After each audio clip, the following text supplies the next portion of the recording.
June 1944. A German soldier kicks open a K-Ration. He finds real coffee, real chocolate. He tastes it, and his heart sinks. He realizes, in that instant, that Germany has already lost. This is the story of why. June 18th, 1944, 4:50 hours. Outside Carentan, Normandy. The dark is wet and absolute. It presses down on Obergefreiter Hans Schmidt, plastering the threadbare wool of his Feldblues to his skin. He hasn't been dry in 2 weeks. He's not really asleep, just processing. His world has shrunk to this muddy ditch, a 3-meter slice of a centuries-old Norman hedgerow. The air is thick with the smell of turned earth, ozone from the last artillery barrage, and the quiet, sour stench of 3 unwashed men. Beside him, Karl, the new recruit 17, and cursed with a face that still holds a trace of his mother's milk, is shaking. Not from fear, not anymore. Just from the cold. Quiet, Hans whispers, his voice a dry rasp. The only thing that moves is the steam from his own breath, a scrape of metal. Feldwebel Steiner, their squad leader, slides down the embankment, landing with a practiced, muffled thud. Steiner is a man carved from cynical gristle, kept alive by pure pessimism. He holds out a dented canteen. The breakfast of champions, Steiner mutters. Hans gratefully takes it, unscrewing the cap. He doesn't need to see it to know what it is. The smell hits him first, not coffee, nothing like it. It's the Reich's wartime miracle. Muckefuck, a bitter, watery sludge boiled from roasted barley, acorns, and chicory. It is thin, it is gritty, and its only purpose is to be hot.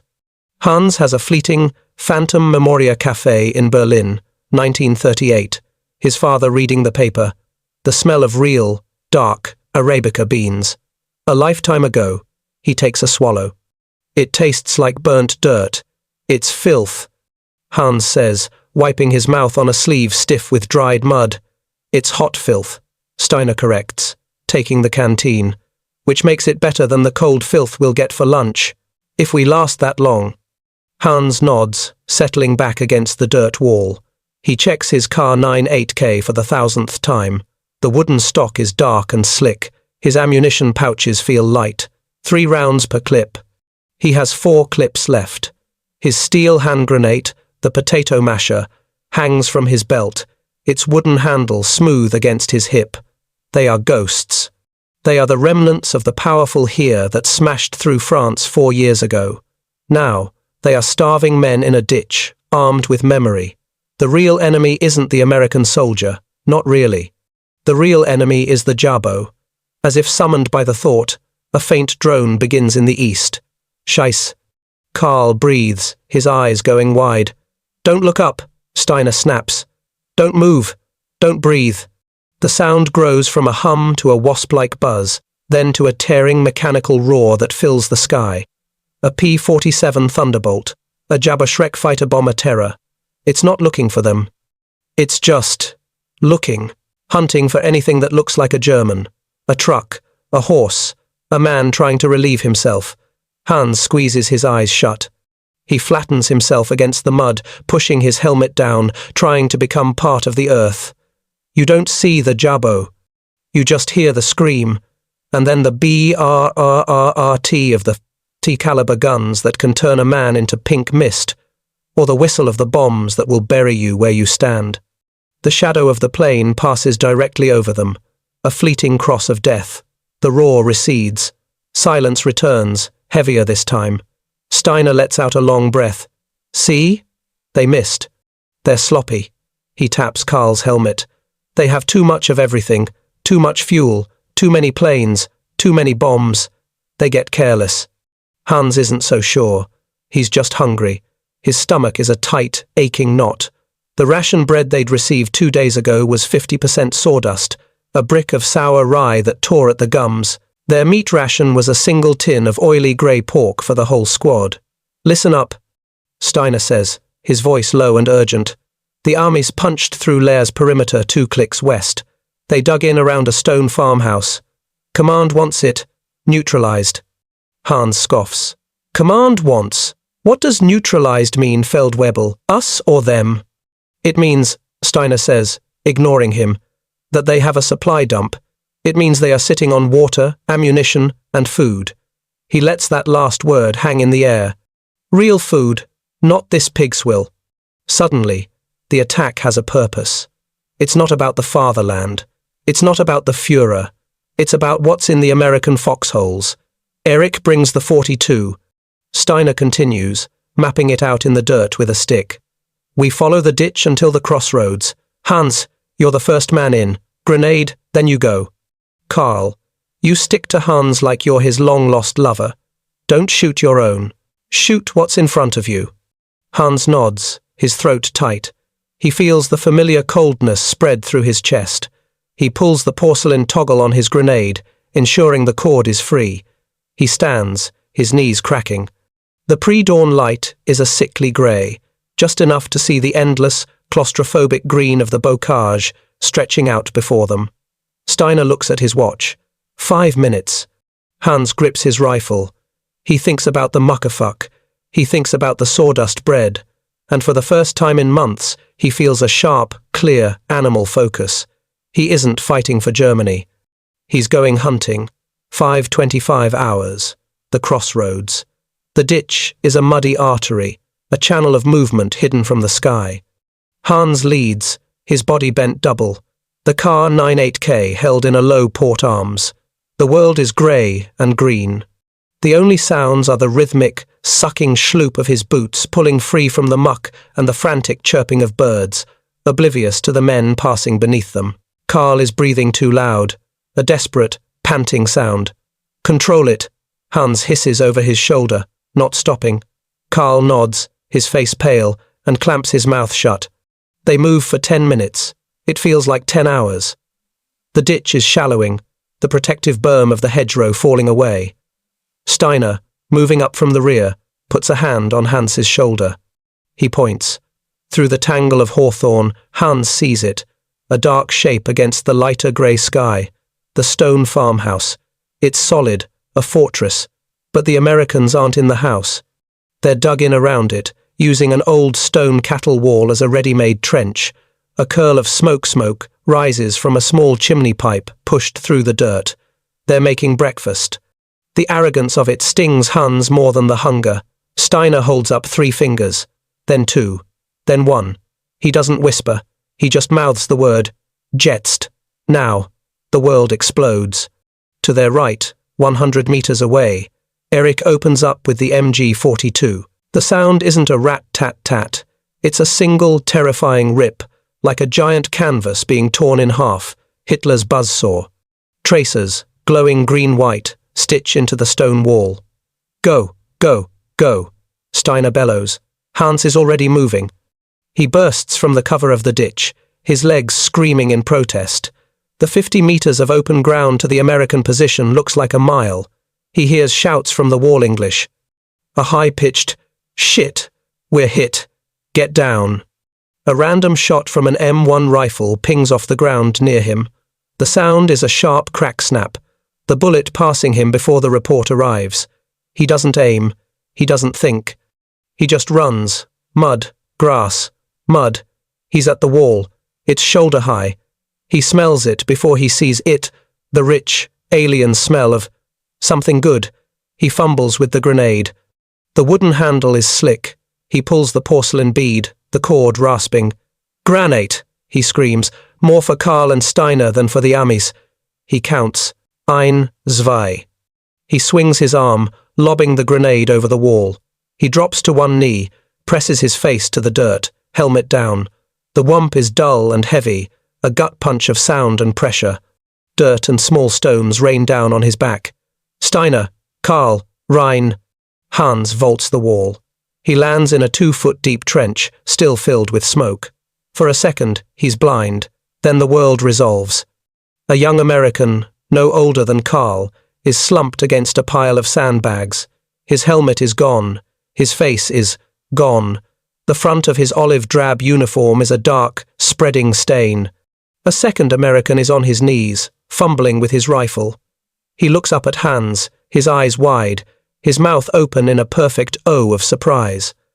Hans doesn't hesitate. He doesn't aim. He point shoots from the hip. The Kar-9 8K bucks against his side.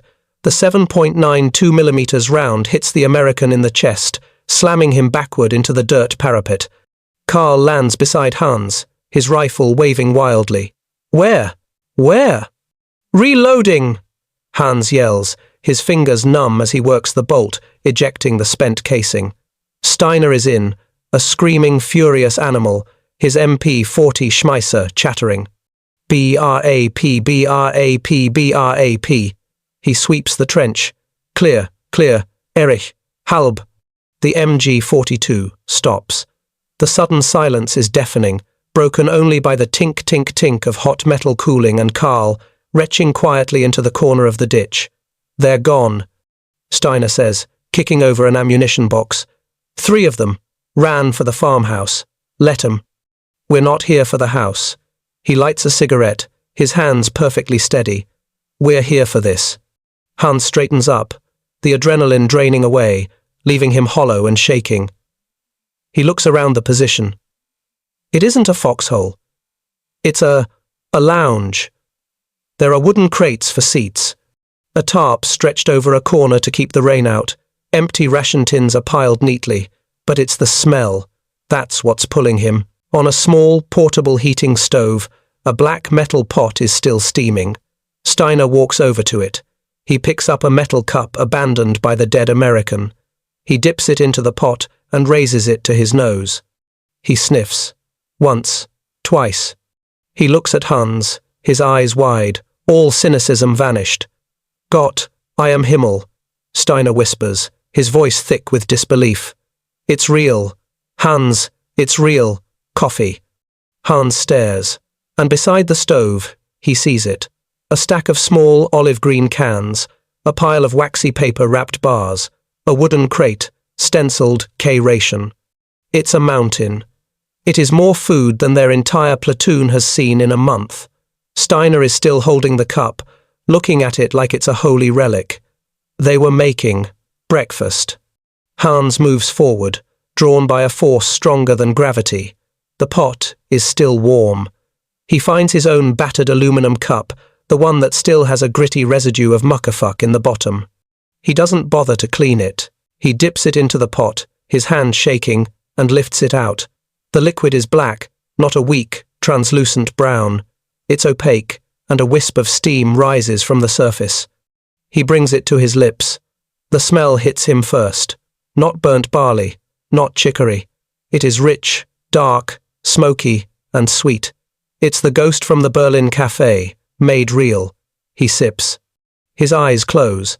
The liquid is hot, impossibly so. And then the taste. It isn't just not bitter. It's complex. It's strong. It explodes in his mouth, washing away the taste of mud, sawdust, bread, and fear. He feels it, a jolt, a warmth that spreads from his chest down to his fingertips. It's not just a drink. It's energy. It's life. Hans, Karl whispers, his voice trembling. He's staring at the dead American, then at the cup. Hans hands him the cup. Drink. Karl takes it and sips, and a small, confused sob escapes his throat. He drinks again, deeper this time, like a starving man. Steiner ignores them both. He's moved past the coffee. He's using his trench knife to pry open one of the small olive-green cans from a K-Ration box. He spears the contents and brings it to his nose. What is it, Feldwebel? Hans asks, his voice thick. Steiner stares at the chunk of food on his knife. He's completely pale. Meat, he says, his voice hollow. It's corned beef. It's all meat. There's no filler, no sawdust. He takes a bite. He chews, slowly, his expression unreadable. Hans, feeling the caffeine buzz hit his exhausted system like a lightning strike, turns his attention to the pile of supplies. He picks up one of the waxy paper-wrapped bars. It's dark brown. He breaks a piece off. It's not a ration bar of compressed grain. It's chocolate. He puts it in his mouth. It's sweet. It's real chocolate. So rich it almost makes his teeth ache. He hasn't tasted sugar like this since before the invasion of Poland. Look at this, Karl says, his voice a reverent whisper. He's holding up a small, sealed pack from the ration box. Cigarettes. Wir, Stuck. 4 of them. He pulls one out. It's perfectly white, machine-rolled. And matches. And Kogumi? Chewing gum? What is this for? And this, Steiner says, his voice dangerously quiet. He picks up a small, wax-coated box and tears it open. He pulls out a bar of soap and a small roll of soft, white paper. Toilet paper. The 3 of them just stand there, in a captured American trench, surrounded by the bodies of the men they just killed. They are holding coffee, real meat, chocolate, cigarettes, and toilet paper. The attack, the gunfire, the fear all evaporates. There is only this. This. Impossible abundance. We boil acorns, Hans says, the chocolate melting on his tongue. Our bread is made of wood, Carl adds, staring at the packet of Chesterfield cigarettes. Steiner finally speaks. He's not looking at his men. He's looking east, back toward Germany. He throws the half-eaten tin of beef into the mud. He lied to us, Steiner says. Who, Feldwebel? Carl asks. Steiner turns, his face a mask of cold, sudden, terrible clarity. All of them. The Reichsmarschall, the propaganda minister, the Führer, all of them. He gestures wildly at the bounty around them. This is breakfast. This is what they give to their frontline soldiers. This. He kicks the crate of K-Rations. Do you understand? This is not a special ration. This is the ration. We are fighting an enemy that throws this away. Yesterday, I saw a Jarbo pilot drop his bomb load on a single cart. One fucking horse. He grabs Hans by the front of his tunic, his eyes boring into him. You and I, Hans, we are starving. We are given 6 rounds of ammunition a day and told to hold the line. Our tanks run out of fuel. Our planes cannot fly. And these armies, these children, they are using real coffee to wash down their real chocolate. He lets go of Hans, a laugh rattling in his chest. It's a horrible, dry, broken sound. It's over, Hans.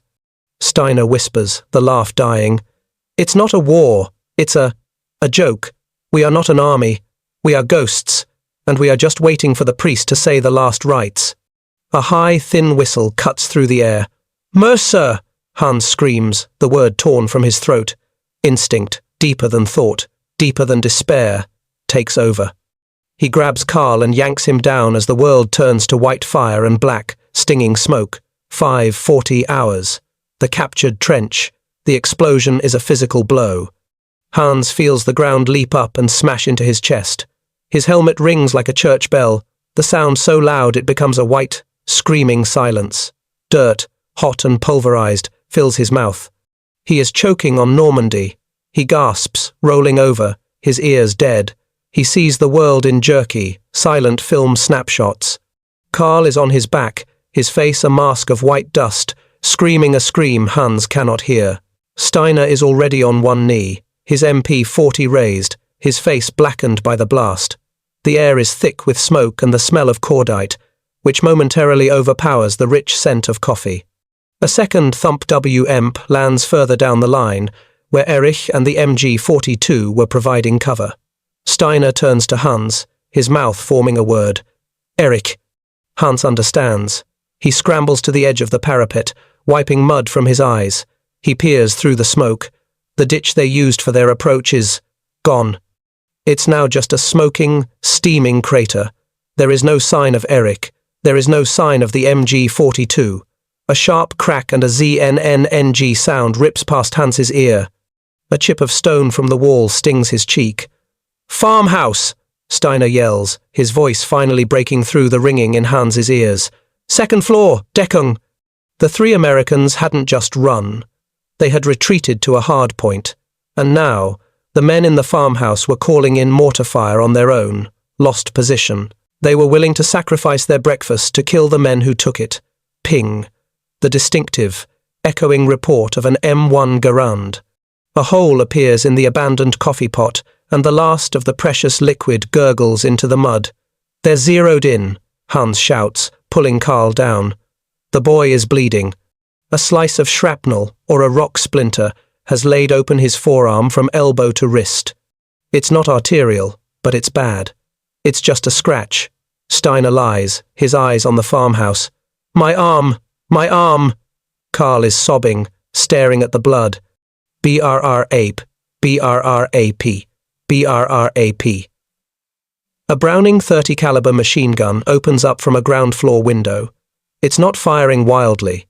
It's walking, methodically, back and forth across the top of their stone wall, chewing the rock, sending a constant, lethal spray of granite chips and 7.62 mm rounds over their heads.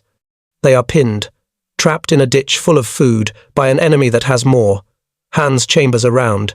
He peeks, just for a second. The window. He aims, squeezes. Crack! His round chips the stone beside the window. In response, the M1 pings 3 times, rapid fire, striking the wall just inches from his face. He ducks, his heart hammering. It's hopeless. It's a bolt action against a semi-automatic, a rifle against a machine gun. Steiner is not firing. He's staring at the K-Rations. He's staring at the cigarettes. The wild, desperate look from before. It's back, but it's not despair. It's greed.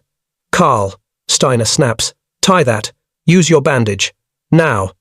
He turns to Hans, crawling over to him.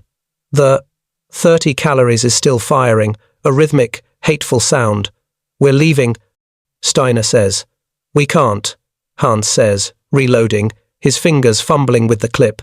They'll cut us in half. We're leaving, Steiner repeats, his voice a low growl. But we are not leaving this. He unbuttons his tunic. He starts grabbing the waxy papered chocolate bars, stuffing them inside his shirt. He grabs handfuls of the Chesterfield cigarette packs. What are you doing? Hans whispers, horrified. It's ours. Steiner snarls, his eyes alight. We paid for this. Erich paid for it.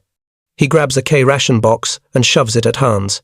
Fill your pockets. Fill deine Taschen. Now! This is our pay. This is madness. They are 30 seconds from death, and his Feldwebel is looting. But the smell of the chocolate is still on Hans's tongue. The memory of the coffee is still afire in his belly. He looks at the dead American, then at the box. He opens his bread bag. He dumps his spare, useless Muckefuck ration tin on the ground. He sweeps the remaining chocolate, the cigarettes, and 2 cans of the corned beef into the bag. He stuffs a pack of chewing gum into his breast pocket. It's insane. He's a soldier. He's a thief. He's a dead man. Ready? Steiner yells, pulling Carl to his feet. Carl, one-handed, his face white, is stuffing chocolate into his own pockets. The 30 calories stops. The silence is sudden, terrifying. He's changing the belt. Steiner screams. He's changing the belt! Raus! There is no plan. There is no tactic. There is only flight. Steiner goes first, hauling Carl with him. He vaults the back of the trench, away from the farmhouse, running low, back toward the ditch that saved them. The M1 Garand starts pinging from the window, but the shooter is guessing. Hans is last. He shoves a final clip into his rifle.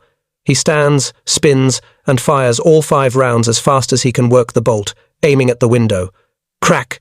Zishke! Crack! Zishke! A gesture of defiance, a prayer.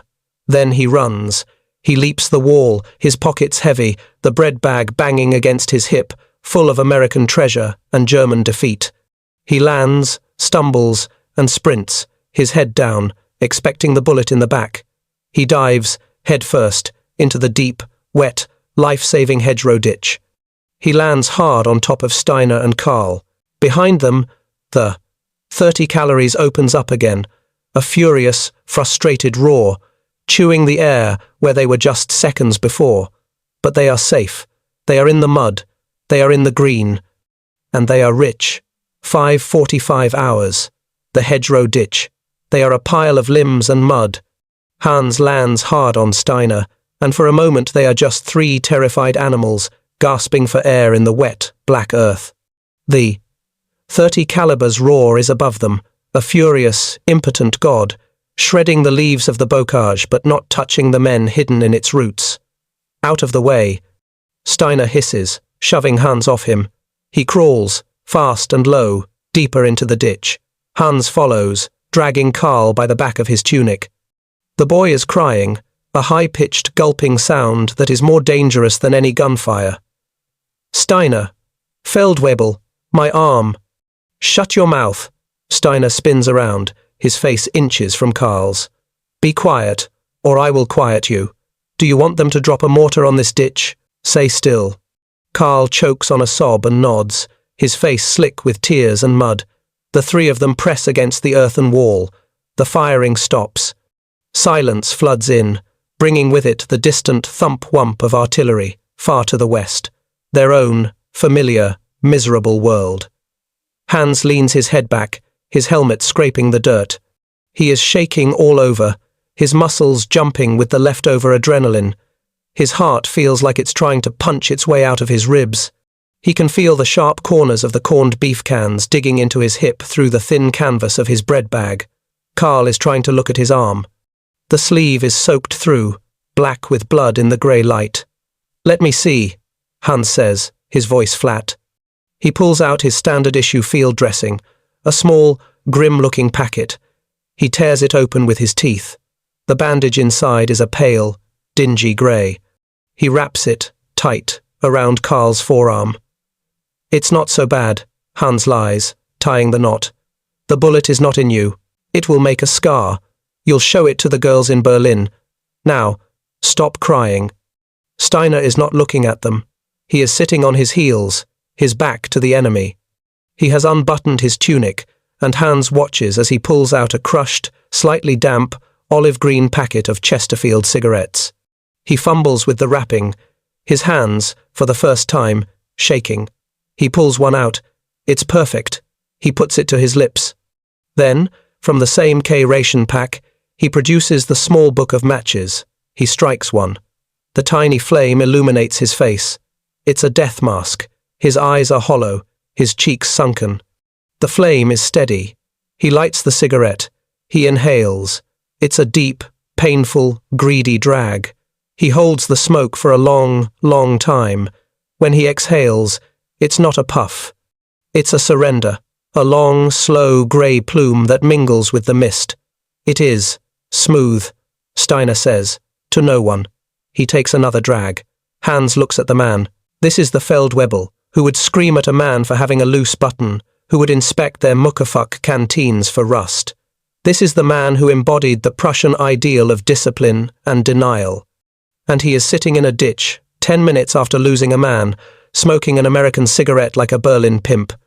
We lost Eric, Hans says, the words tasting like ash. For this, for Kaugummi. Steiner looks at him, the cigarette dangling from his lip. He lets out another puff of smoke. No, Obergefreiter. He uses Hans's rank, a cold, formal slap. We did not lose Eric for the chocolate. He gestures with the cigarette back toward the farmhouse. We lost Eric because we were sent to fight a fortress with rifles. We lost Eric because he is one man, and the Amis have 10. And if they lose 10, they will send 100. He takes the cigarette from his mouth and looks at it. This is just the proof. This is the why. This is the period at the end of the sentence. He takes another drag. The Führer tells us we are the Herrenvolk, that we are the masters of the world. He tells us they are weak, decadent, a nation of shopkeepers and Mischlinge. Steiner laughs, the same dry, broken sound from the trench. Hans, the shopkeepers are giving their soldiers chocolate bars. He pats his pockets, which are bulging. They are giving them real coffee. They have so much of it, they give it to the men who are digging holes in the dirt. He leans in, his eyes frantic and clear. An army that has this much to waste cannot be beaten. It cannot be stopped. It can only be waited for. He finishes the cigarette, smoking it down to the filter, a concept Hans finds decadent. He pinches the butt, careful to put out the ember, and stashes it in his pocket.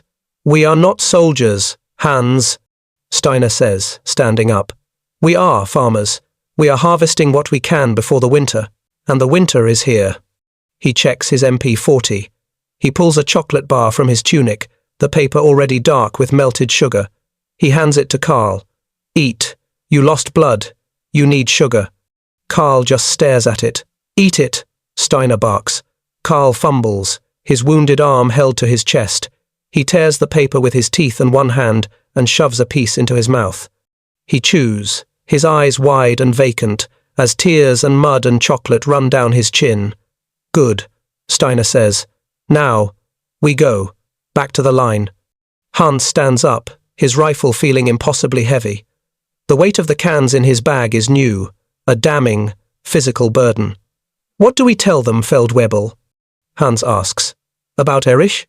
Steiner looks at him, and for a second, Hans sees the old Feldwebel again, the cynical, hard-bitten survivor. We tell them Erich died a hero's death, killed by an American machine gun.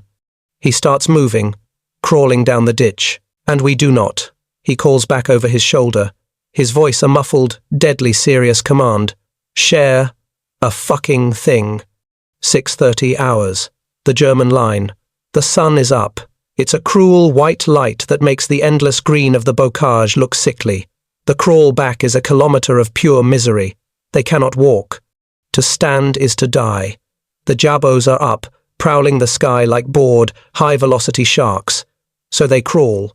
Hans crawls through a slurry of mud and cow manure. The rich, sweet smell of the chocolate in his bread bag is mingling with the stink of the farm. It makes him want to vomit. Every few meters, he has to stop and pull Karl along. The boy is fading, his face the color of wet ash. Keep moving, Steiner hisses, pulling at Karl's good arm. You die here. You die. You want to die in a ditch? Karl shakes his head, his teeth chattering. Hans feels a vibration in the earth. It's not gunfire. It's a low, grinding rumble. He presses his ear to the mud. Tanks, he whispers. Ours? Karl asks, his voice a hopeful child's. Steiner scoffs, not even looking up. Ours are in a museum. Or on fire. Those are Sherman's. They're looking for the road. Move. Schnell. They push on. The last 100 meters are the worst. They have to cross a field, a flat, open space of shredded tree stumps and bomb craters. Wait for the Mörser, Steiner commands. They lie in the ditch, listening. A friendly 81mm mortar, stuttering Heine, fires from their rear. Thump. They wait. Hump. The shell lands somewhere near the American farmhouse. Now, Steiner says. They run. It's a clumsy, desperate scramble. Karl stumbles, and Hans grabs him by the webbing, half carrying, half dragging him across the open ground. They are clumsy. They are slow. Hans is sure, at any second, that the ping of the Garand will find his back. But nothing comes. They are too small, too insignificant, not worth the ammunition. They fall, one after another, into the familiar, sour-smelling depths of their own trench. Christ, Hans, you're alive! It's old Matthias, the grandpa of the squad, a 4-5-year-old Volkssturm pulled to the front. He's holding a piece of sawdust bread and looks, to Hans's newly educated eyes, like a walking skeleton. The trench is half full of brackish water. The familiar smell of unburied latrine waste, stale sweat, and damp wool floods Hans's senses. It smells of defeat. It smells of Muckefuck. Where's Erich? Another man asks, his face hidden in the shadow of the dugout. Steiner slides down the wall, his back to the man. He's already buttoning his tunic, hiding the bulge. Hans does the same, pushing his bread bag behind him. Steiner takes off his helmet. He looks at Matthias. Machine gun. From the farmhouse. Erich. He didn't feel it. The men are silent. They absorb the loss. It is a Tuesday. A man is gone. It is a fact, like the rain. And the Amis? Matthias asks, his voice low. Steiner's head snaps up. He looks at Matthias, then at the others, his eyes burning with a new, cold fire. We neutralized them, Steiner says, his voice flat. Did you find anything? A young soldier, his face pockmarked, asks from the corner. Food? Hans sees Steiner's hand tighten on his MP40. The air is thick. This is the test. Nothing, Steiner says, the word a blade. They had nothing, just ammunition. We were driven back by mortars. The hope in the dugout dies instantly. The pockmarked soldier looks down, his shoulders slumping. Karl is hit, Hans says, breaking the tension. He pushes Karl toward the dugout. Get him to the sanitator. Matthias grabs Karl, whose legs buckle. God, boy, you're light as a feather. Let's get you looked at. As Matthias and Karl disappear around the bend toward the aid station, a hole in the ground with a red cross painted on a piece of tin, Steiner looks at Hans. The Feldwebel is alone. Hans is alone. The two of them, in their own trench, surrounded by their own men. They are now a conspiracy. Steiner jerks his head toward a small private dugout, little more than a muddy alcove covered by a leaking tarp. My office, Obergefreiter. Hans follows him. They duck inside. The space is tiny. Steiner clicks on a small failing flashlight. He sits on an empty ammunition crate. Unpack, Steiner says. Hans, feeling like a thief, like a traitor, unslings his bread bag. He pulls out the 2 cans of corned beef. He pulls out the 3 bars of chocolate. He pulls out the 2 packs of Chesterfield cigarettes and the chewing gum. He lays them on the dirt floor. Steiner unbuttons his tunic. His shirt is stained with melted chocolate. He lays his own haul next to Hans's. It's a dragon's hoard. In the dim light, it looks like jewelry. It is a pile of food that could buy a man's loyalty or get him shot for desertion. So, Steiner says, looking at the pile, here we are. He picks up a chocolate bar. He looks at Hans. You and me, Hans, he whispers, the flashlight glinting in his dead eyes. We are the richest men on the West Front. 6:50 hours. Steiner's dugout. The flashlight beam is weak, its yellow light illuminating the small pile of captured goods. It is a king's ransom. It is an indictment. Steiner is silent for a full minute. He just stares at the haul. Then, he begins to divide it, as meticulous as a paymaster. 1 for you, he says, sliding a chocolate bar toward Hans. 1 for me. He divides the cigarettes, the gum, the cans of meat. It is a ritual. What about Karl? Hans whispers. The name hangs in the damp air. Steiner doesn't look up from his task. What about Karl? Karl is at the aid station. That means he is lucky. He is warm. He will get thin soup. He has a ticket, Hans. A Heimatskusse, home shot. He is on a cot. We are here. He finishes the pile. It is perfectly, brutally equal. We should share, Hans says. But the words feel false in his mouth. He is already thinking of Matthias, of the pockmarked boy. Steiner stops. He snaps the flashlight off, plunging them into a shared, muddy darkness. Hans can hear him breathing. Listen to me, Obergefreiter. Steiner's voice is a low, dangerous rasp. You walk out there with a pocketful of Schokolade. You know what you are? You're a target. Not from the Amis. From Matthias. You think this Kameradschaft, this brotherhood, is stronger than a starving man's stomach? You're a fool. He clicks the light back on. His eyes are like chips of ice. This is not food. This is knowledge. It is our knowledge. You cannot share it.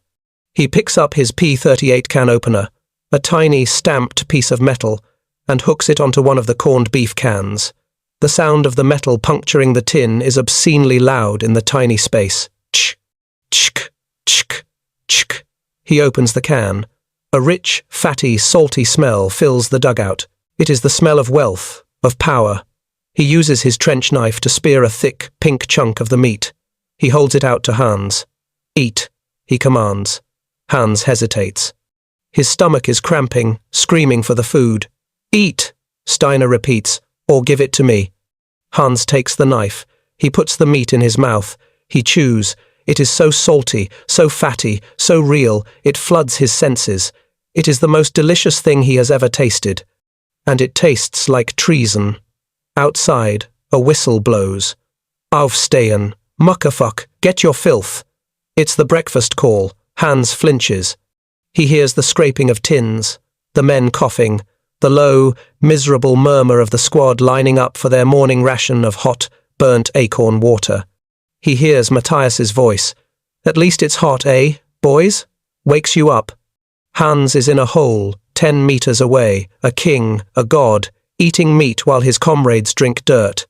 Steiner takes a piece for himself, chewing slowly, his eyes closed.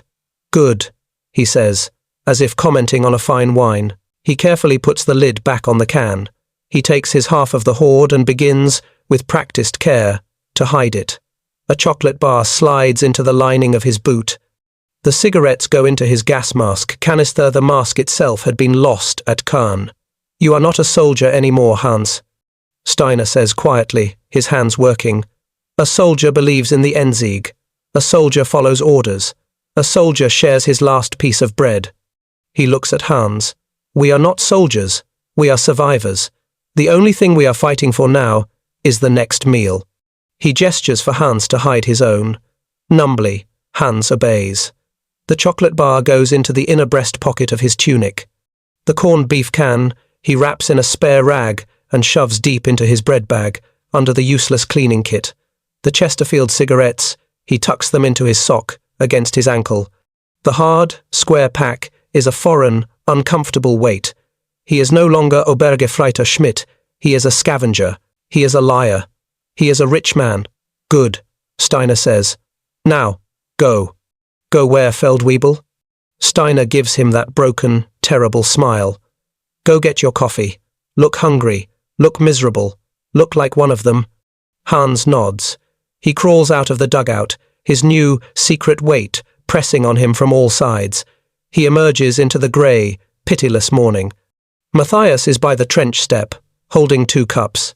"There you are. You look like you've seen a ghost." "Steiner?" Checking the line. Hans lies. The lie comes easy.